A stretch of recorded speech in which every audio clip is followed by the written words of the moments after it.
Hey everybody, welcome back to the channel. I'd like to thank everyone for watching the first video, liking and subscribing. Truly appreciate that. So we're going to continue on with a series called Setting Up Your Own Hacking Lab. So whether you're interested in cybersecurity, hacking, or pen testing, you are in the right place. Let's jump in and get started. All right, first step, we need to install a hypervisor on our computer. And what this tool is going to allow us to do is install virtual machines within our Windows environment. So throughout the series, I'll be on Windows, but if you do have a Mac or a Linux machine, you can still follow along. So just go ahead and Google VMware Workstation. You'll get to a site like this. Now the downside is you do need to have an account to sign in. It is free, so just go ahead and sign up. Once you're done signed up, click on download. And on the left hand side here, you'll see downloads. Now just go over here and search Workstation. And we're going to click on Workstation Pro. Now the cool part is, since Broadcom bought out VMware, they made this tool free. So it did used to cost money, but now it is free. So go ahead and install for Windows or Linux, or if you are on a Mac, instead of Workstation Pro, just go ahead and download Fusion, install that. Now that VMware is installed, we have a few more action items. So the first is we're going to go ahead and download Metasploitable. And what this is, it's a Linux machine that contains several intentional vulnerabilities for you to exploit. So it's essentially a penetration testing lab in a box. So we'll go more into this, but for now, just go ahead and download that. And for our hacking operating system, you can either choose Kali, which is kind of the industry standard, or another one I like is ParrotOS. So head on over to kali.org or parrotsec.org and download your machine.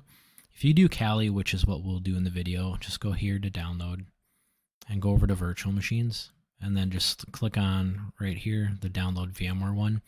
And once you get that done, we'll continue on. So you want to go to where your files were downloaded. In my case, I saved both Metasploitable and Kali to the desktop. So what you want to do is just go over here, right click, extract all, and do both of those for Kali and Metasploitable. Give it some time. 2 hours later. All right, with the extraction complete, let's open up Workstation Pro. We're going to go and open a virtual machine. We're going to browse to the desktop. We're going to locate your Kali folder. We're going to open up the file. Now we're going to go back up to File and do Open again. Go back to the desktop, locate Metasploitable, do the same thing. Now by default, the memory and processor are fine for Metasploitable, but if we go over to Kali, we're going to want to make sure that the memory is sufficient. By default it was 2, so I just bumped it up to 4, which is fine. So we're going to go ahead and power up both these machines. Now if you don't have a computer that has 8 gigabytes or more of RAM, you're probably going to want to find one, just because you need to assign resources to the VM so that they function properly. Now with Kali powered on, let's go ahead and log in. So the username by default is Kali, and our password is the same, Kali. Now the first thing we're going to want to do is just make sure all the packages are up to date. So go over here and open up your terminal. Now we're going to do sudo apt-get update.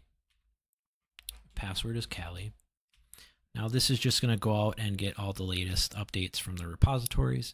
Now if you hit the up key, we're just going to go back and switch update to upgrade. It says yes, there's updates. We'll hit Y, hit enter. Now this can take some time depending on how many updates are done. All right, updates are finally completed. Now what you want to do is just give this a nice restart just to make sure everything is good to go. So if you want to get out of that window and you can't, just hit Control and Alt at the same time. It pops your mouse out. So now we have Kali operational. We have Metasploitable 2 set up. Everything is good to go. I didn't want to make the video too long since this is just part 1. So now that we have everything ready, it's good to go. Our next video will be part 2, and that's actually where we'll sign into Kali. We will open up some hacking tools, and we'll actually break into our Metasploitable 2 machine. So thanks again for watching. Please stay tuned for episode 2 of the Hack Lab. I appreciate all the feedback. Thanks again. Please like, comment, subscribe, and I will see you soon.